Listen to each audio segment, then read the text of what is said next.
Before Hurricane Katrina washed it away, New Orleans had one of the lowest performing school systems in the country. After the storm, things looked even worse. All the teachers were fired, the school system was shut down, and the students were scattered all over the country. Now, 3 years later, schools in New Orleans are slowly recovering, but the new system looks very different than the one that existed before the storm. Chelsea Schmitz is part of that transformation.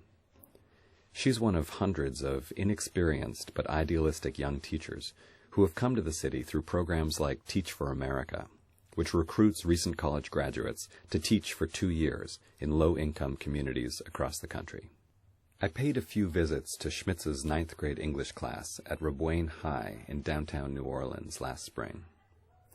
She had been teaching for 7 months at that point, and she seemed comfortable in front of her class. But she told me that when she first arrived in New Orleans, she felt a little alien. She was Midwestern and white in a mostly black southern city, and at 22, she was just a few years older than some of her students. When I walked into the classroom on September 4th, I didn't really know what to expect at all. I didn't know if they would think that I had anything in common with them, and I didn't know if they would be weary as to what I was doing in New Orleans. You know, I wasn't from New Orleans, I wasn't here during Katrina, and therefore I probably didn't understand a lot of what it meant to be a New Orleanian. All right, eye contact up here, please. Many of her students were well behind grade level when she arrived, and a lot of them weren't really engaged with reading and writing. Schmitz tried to figure out a way to change that, and she hit on the idea of getting them to tell the stories of their lives.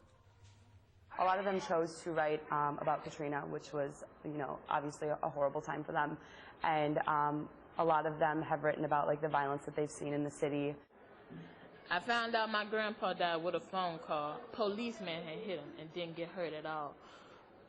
Things lifted up for me after that drama till the day we got hit by Katrina.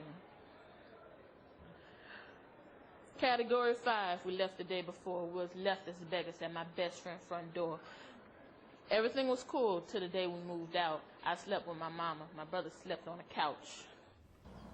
At the end of May, Schmitz took all her 9th grade students on a field trip to the Sound Cafe, a small coffee house in the Bywater neighborhood. She wanted them to have the experience of sharing their stories with a crowd. All right, let's see if we've got the mic set up here. Well, I was going to introduce like the first couple ones just because I want to say a little about what we've learned, and then I was going to turn it over to like do whatever. Sound good? Okay, and then I'll give you the names of. All right, everybody give it up for Timberly.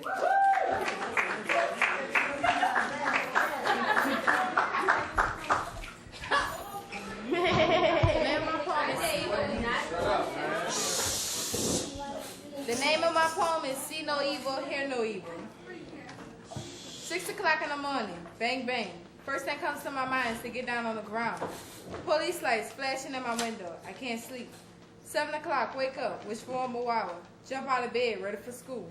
This is New Orleans, the Big Easy, the party city that never sleeps. And where you see no evil, hear no evil. All my life I heard time after time after time, another black man just been shot dead in the streets of New Orleans. For me, growing up, just stepping outside the door of my house, I'm taking a risk of seeing death. The streets of New Orleans. Yes, it's a struggle, but to some, the way to live is to be hard and hustle. I grew up in the third. Some of the poems were personal, and some took on bigger subjects: crime, Katrina, broken families, drugs. They were, in one way, a reminder of the huge obstacles that many kids in New Orleans still need to overcome. But they were also a sign of the progress that some of them are beginning to make. Like my mom always told me, anyone raised in a project never has to stay in a project. And whoever wants success, education. Stay in school. Peace.